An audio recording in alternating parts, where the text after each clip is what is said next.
Diba? Aluminum. O, yan. Tapat lang natin dito. Yo, isang mga wires, meron tayong mga fireworks cakes muli dito na pinapaso yung ipasilis sa atin ng isa sa mga followers natin na nagpasabay. So bago natin gawin yon, meron ako ipapakita sa inyo mga experiment tungkol dun sa paggamit ng mga metal objects. Kasi pinupuna lagi yung paggamit ko ng stainless. So papakita ko sa inyo kung gaano rin ka-highly conductive ang brass at saka yung copper at aluminum. So, ito pala is pasuyo sa atin, meaning hindi rin tayo binabayaran dyan. Kumbaga, libre lang yan. Kasi meron ditong license FDO na basher ko na yata to since 2022. Simula na mag-content ako ng fireworks. Parang nakikita ko na siya. Kung hindi man, basta madami sila. Ilan lang naman. Hindi ko naman sila binablock kasi sayang din yun. Viewers ko pa rin sila kahit na against sila sa ginagawa natin pag co-content. Kasi itong content naman ito para sa consumer user eh. Kasi hindi naman sila all the time nandyan sa buong Pinas na may mga gustong mag-series na out of knowledge na gusto nilang gawin. Kaysa namang mag-eksperimento sila na wala silang guide, mas maganda i-guide mo na, di ba? Parang ganun yung gusto kong gawin. Kung kaysa naman mag-experiment na lang silang basta na walang sinusundan, mas maganda i-guide mo na lang para mas safe kumbaga. Kasi meron at meron yan eh. Kahit hindi ako mag-content, meron at meron gagawa ng pagsiseries niyan, mag-eksperimento. Kasi napakarami din content sa ibang bansa na gumagawa ng pagsiseries at parallel ng mga fireworks cakes at mga bombshells. So umpisa na natin. Kaya bago natin umpisahan, alisin muna natin itong fireworks cakes para safe. Kasi doon sa gagawin natin experiment, gagamit tayo ng apoy. So sa experiment na to, kailangan natin ng igniter. So itong igniter, para nagsisilbi rin tong nagsisilbing static charge ng tao kasi pares lang siya. So kung nakikita sa camera, kita ba? Hindi yata nakita. Pero pag pinatay natin yung ilaw, kita na yan. So walang gas yan, walang gas. So papatayin natin yung ilaw. So kailangan pala natin sa experiment din na to, any flammable liquid. Ito gamit natin acetone, yung panglinis sa kuko. So patayin natin ilaw Ito una natin isasalang pure tawag dito aluminum. Lalagyan muna natin ng kuhan. Kita na ba? Basta makikita nyo na lang yan. Pure aluminum. Ayan. Napaka-easy lang din yung magliyab kahit aluminum. So itong natin, igniter nito, hindi ito magti-trigger hanggat wala siyang lilipatan ng static na bakal, any metal object. So ito yon, yung ang tawag dyan, itong aluminum. So ito naman yung brass. Brass to Itong brass nito yung kalimitang gamit sa sa paggawa ng gripo. Yan. So highly static conductive din siya. So imagine kung yung isang tao static charge, meron siyang charge ng static sa katawan, tapos ginanon mo sa metal niyan, magliliyab pa rin. So almost the same volts ang static charge ng tao at saka itong electric igniter. Yan, nakikita na pala siya kapag madilim. So kapag nilapit ko yung metal dito sa metal object na to. So sa brass, ganun pa rin. So ito, pure copper. Ito, wala kasi tayong mapaglagyan dito nito. Yan, dito ko na ibuhos sa karton. Tapos dito natin ilagay pure copper, static conductive pa rin.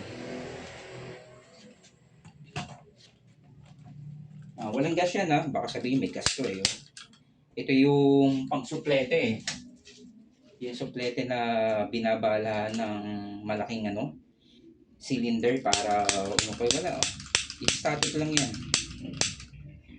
Static lang yan.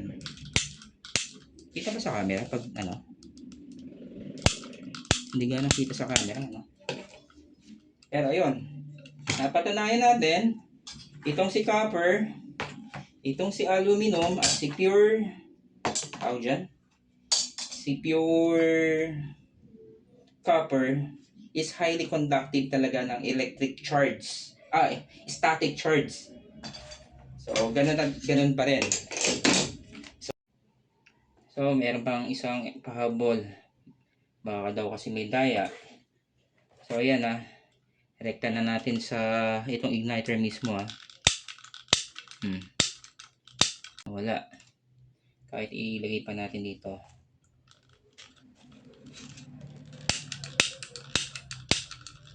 So, mag-ignite lang yan kapag nilagay ulit natin dito si brass. Kasi nga, meron na nililipatan ng static itong igniter natin. So, yun malinaw Next natin experiment, dahil ginagamit natin sa fireworks. So, ito, may nagbukas ako ng isang firework case para kumuha lang ng ng leaf charge. Ito yung leaf charge kung saan natin laging tinutusok yung tubes para maglagay tayo ng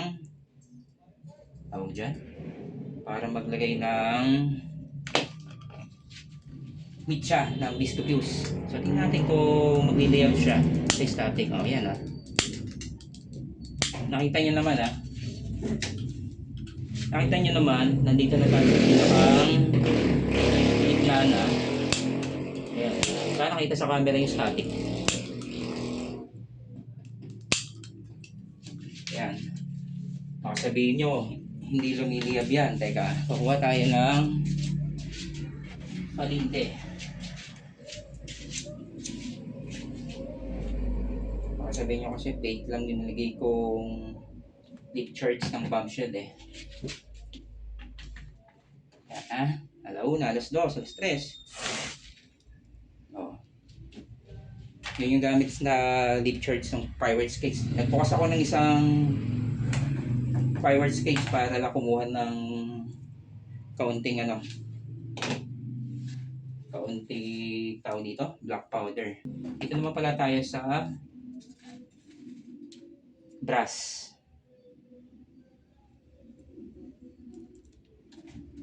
Yan.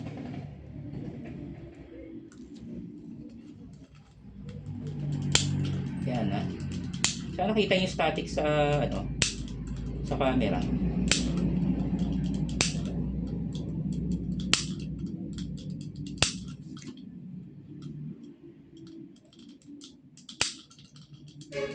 Ayan lapit nga natin baka sakali makita sa camera.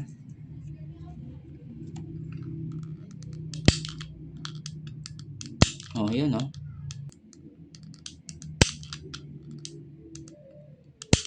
yan, hindi niya ba nakita? Parang nakita ko na siya. Yan, tumatalsik lang kasi dahil sa pag-click So yun, ayaw niya talaga mag-ignite sa static lang kasi napaka-short lang ng napaka-short lang ng para mag siya may po talagang makapag-ignite lang sa kanya baga. Yan, baga lang talaga. Baga apoy, pero pag yung mga static charge ng tao tsaka yung static na ganon, not enough para mag-ignite ang black powder. Kung mga flammable liquid na gaya ng gasolina, acetone, methanol, yan ang kayang-kayang ignite gamit ang static charge ng tao. Pero hindi ko sinasabing gayahan nyo ako. Pero mas maganda pa rin sumunod kayo dun sa proper na itinuturo sa seminar para sa mga FDO. Inaano ko lang sa inyo na pinapakita ko lang sa inyo na ito palang aluminum, brass, at copper is highly conductive din pala ng static. So next natin itong quick fuse. Yan, alam naman natin ang quick fuse, napaka ano rin ito, napaka sensitive din ito. So kasi ginagamit ko lang din dito ang gunting ay stainless. So kung stainless ang gamit natin, bibilisan ko pa kasi mas mabilis ang gupit, mas malakas ang friction niya, di ba? Pero hindi ko rin sinasabi sa inyo na gayahin niyo ako. Pinapakita ko lang kasi lagi kasi akong pinupunan, gumagamit ako ng stainless na gunting at stainless na pantusok. Yan ha. Mas maganda kasi mas bilis yung gupit. Mas ano yung friction niya. Kesa sa mabagal. Eh, pag magugupit tayo, syempre, mabagal pa yon. Ibig sabihin, hindi makapag-generate ng enough heat yung friction na mabagal. Mas makapag-generate siya ng enough heat at saka ng shock kung mabilis yung paggupit mo. So yun, nagsayang patuloy ako ng quick fuse. So yun, nakailang gupit tayo. Pero yun nga, hindi ko sinasabing gayahin nyo ako. Pinapakita ko lang sa inyo na safe pa rin. Ngayon baka sabihin nyo, hindi na namang legit tong quick fuse na ginupit natin. Ano nga na nga, lumilipad yan eh. Lumilipad siya kapag hindi mo siya pinatungan ng mabigat na bagay. So yan. Taklaban muna natin itong ibang ginupit ko at baka mag-anahan din siya. Yan na, alauna, alas 2, alas 3. Oh yan, wah. Sabi sa'yo, lumilipad yan, hindi para enough yung pagkuan niya, pagpigil niya. So susunod natin para masabi natin na kumbaga hindi mag-ignite sa simpleng paggupit lang, gagawa tayo ng friction test gamit ulit itong black powder na to. Teka lang, hanap tayo ng bakal to metal. Bakal to bakal. So yan, meron tayo ordinaryong bakal dito at stainless. So mas yan, mas highly friction yung ignition niya kung dalawang metal.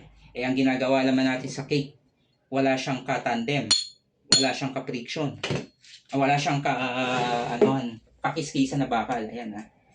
So, wala yung black powder ha. Ayan o.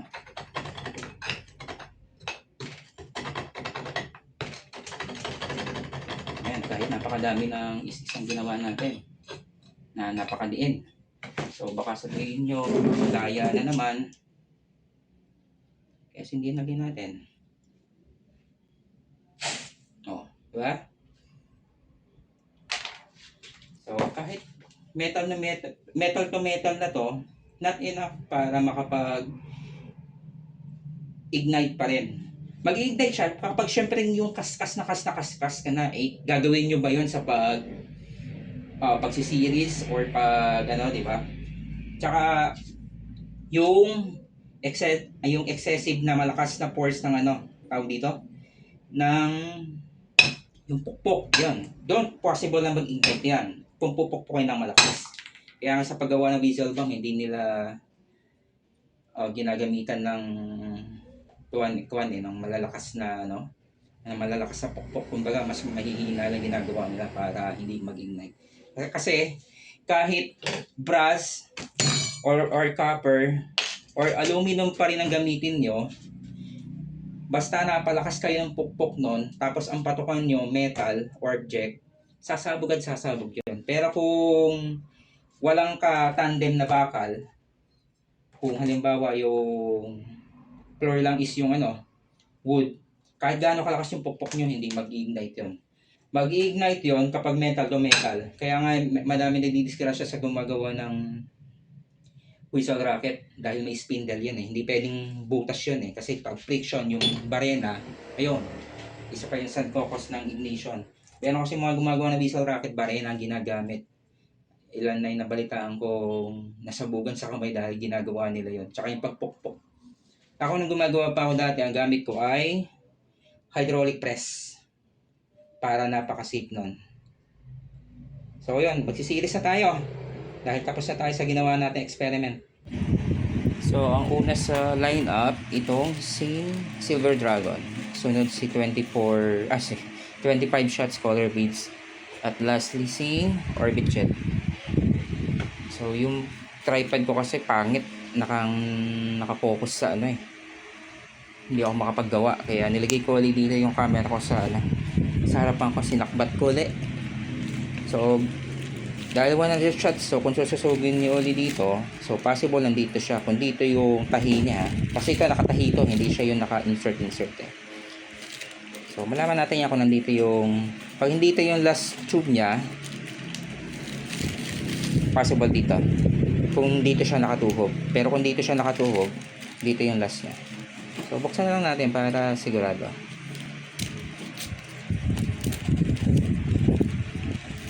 Kahit dito lang sa baba nyo buksan.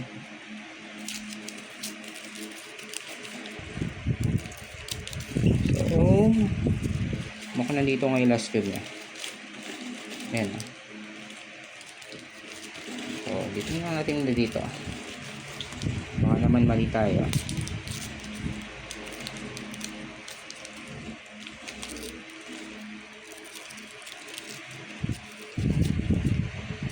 Oops, nandito nga. Kaya pala sabi ko parang naka siya yan. So dito nga siya nanggaling, pag ganun pala siya.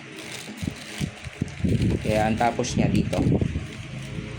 Yan, akala ko kasi dito na Yung pala nakatuhog siya doon. Saka umikot dito, lumiko. Kaya ang last one niya ay dito. So dapat pala nasa kaliwa ako. Dapat pala nakaganyan ako. Para madali. Asan na yung aking pangbutas?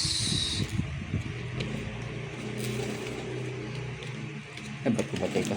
Yun lang, sa ibabaw na lang. So ito is para sa mga nagbabalak lang na merong knowledge. Sigurado naman yung magsusubok mag-series din dito, yung may mga knowledge na rin Kasi kung zero knowledge talaga, hindi magtatangka magbukas yun. Kaya kung kaysa mag-eksperimento sila ng basta na lang, mas maganda i-guide mo na. Huwag mo na ipagdamot. Kasi pwede ka mang ibigay sa'yo di ba? Kung papayag ka sa pro bono, kasi lahat na nagpapasiris sa akin, walang bayad. Abonado pa nga ako sa Quick Fuse pinsan. So yung iba nagbibigay ng pang merienda, ayun. Syempre, kakagalak ko yon. Kaya lang tayo. Peace na lang tayo dyan, brother. Huwag ka na magalit, kikis kita. Make love tuloy.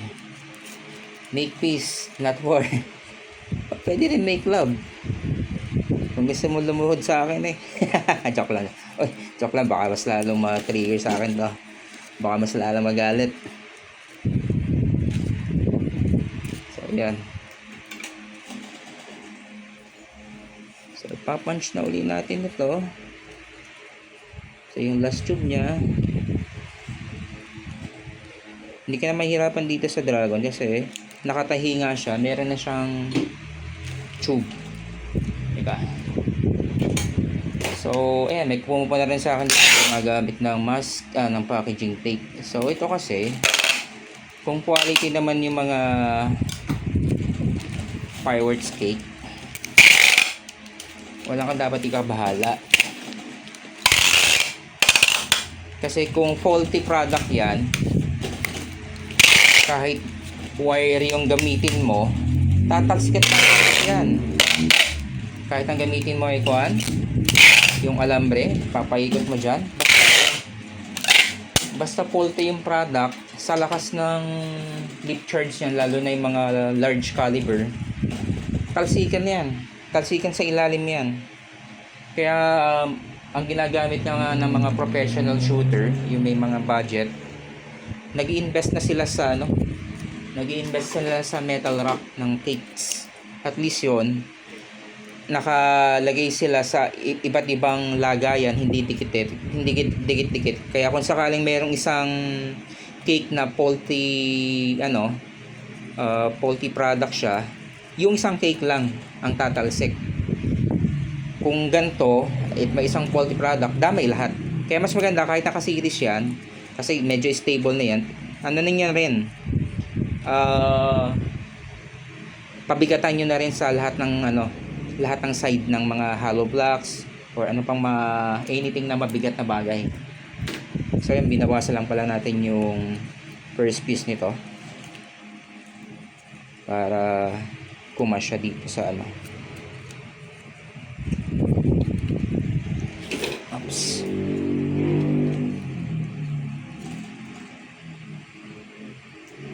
Kita ba? Sorry, at medyo ako sa camera. Hindi ko na susubaybayan yung camera ko.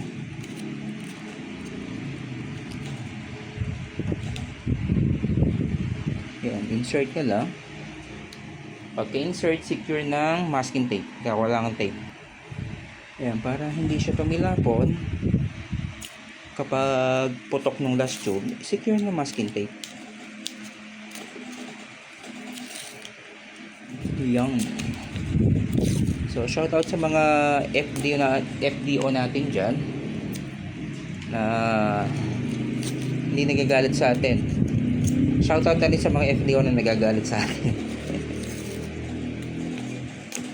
Kung kaya nyo namang servicean lahat ng gusto magpa-series, sige, i-refer ko sa inyo. Basta yung pro bono, kasi ang hanap ng mga consumer, yan ba naman, bibilhin lang nila, napakamura lang, tapos gagastos sila ng pagpapasiris sa, meron ako nadinig, kada series ng isang cake, 300. I mean, pag isang pares, dalawa, 300 ang singil. So, magkano lang yung cake? So, halimbawa yung Eros, 400, kasi singilin mo po ng 300 kada isang pair. Parang hindi na siya practical, di ba? So, yung ibang ang gagawin ng iba dyan, sila na lang yung masisiris. So, kaysa mapunta pa sila sa sa disgrasya, i-guide mo na para hindi na sila disgrasya. Yun yung paulit-ulit ko sinasabi. So, hindi na nga ako nagko-content ng mga paggawa di ba? Kasi nga, bawal na yon. Bawal yan. So, hindi pala tayo nagtitinda guys kasi mayroong bumibili sa akin. Sabi ko ako, hindi naman ako titinda. Yung mga ginagawa ko ay pasabay. Ibig sabihin pasabay, tawag din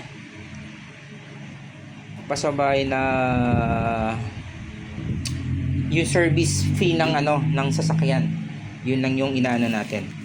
So dito yung first piece nung 25 shots wave. So possible dito siya mag-end.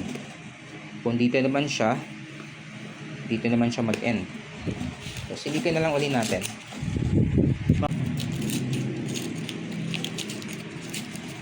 Yan, tinalupan na natin ng buo para maharap na lalagyan natin yung kanyang last tube.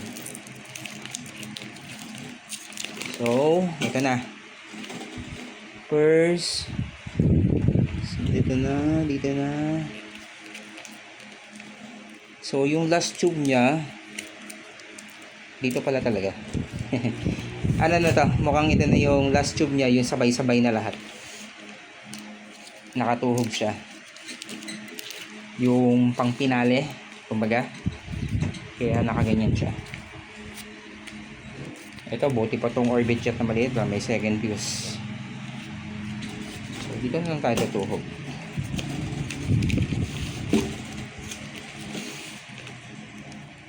Kaya pala wala akong makita dito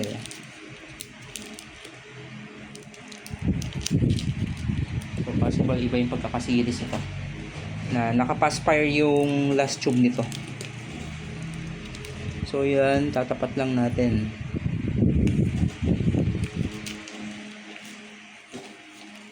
First fuse. At tapat lang natin dito. Ayan. Medyo ang pabutas niya medyo pababa ng konti kasi baka pag pataas yung butas nyo, madali nyo yung yung delay fuse or yung timer ng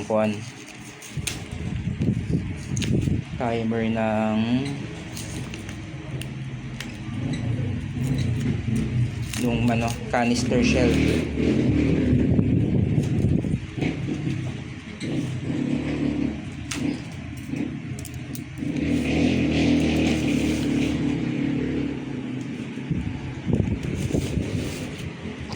Hirap na may camera sa hindi mo ko makita hindi ko nasusubaybay yung camera ko kung natutok ba o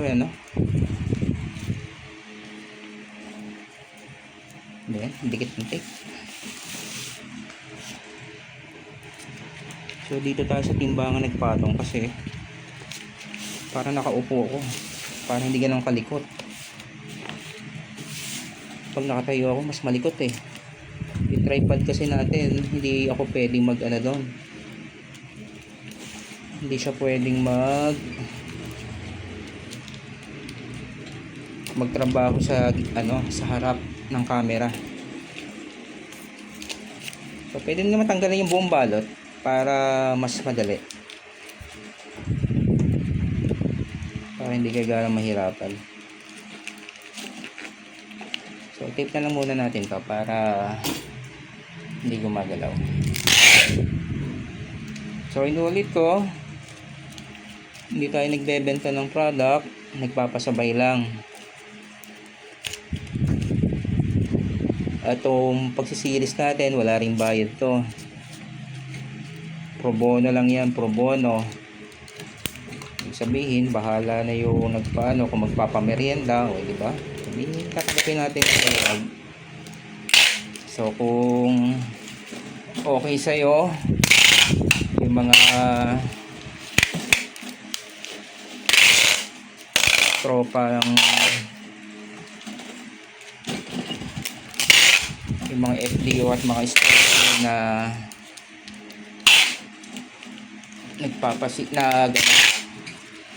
nagsesearch series na walang bayad, kayo na ang kumuha o ibibigay ko sa inyo, di ba?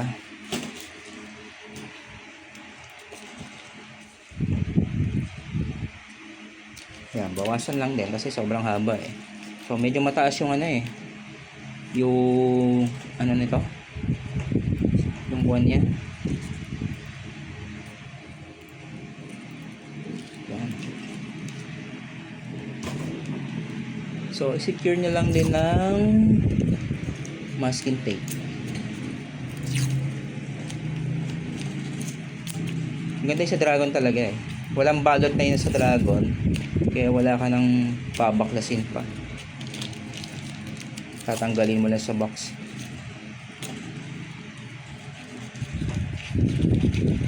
Balik lang din natin itong ibang balot. Pwede tanggalin mo na yan. Okay. Tsaka natin i-secure na packaging tape yung ilalim.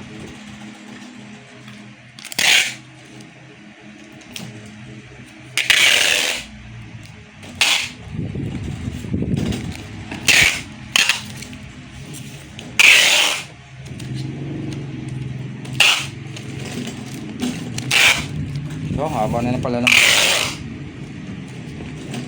So, skip na lang. So, yan na. Tapos na. So, mas maganda to. Meron siyang second fuse para kung sakaling pumalya man, pwede siya magsindi dito. Pero sa mga sinilis ko, wala pang pumalya since series tayo ng mga fireworks cakes. Wala pa akong naipalya mula 2023 nung mag-series ako. So yan, salamat sa patuloy pagtutok. Sa mga bagong viewers, please subscribe and pakiclick na rin bell button para maging updated kayo sa aking mga vlog. So salamat sa patuloy pagtutok.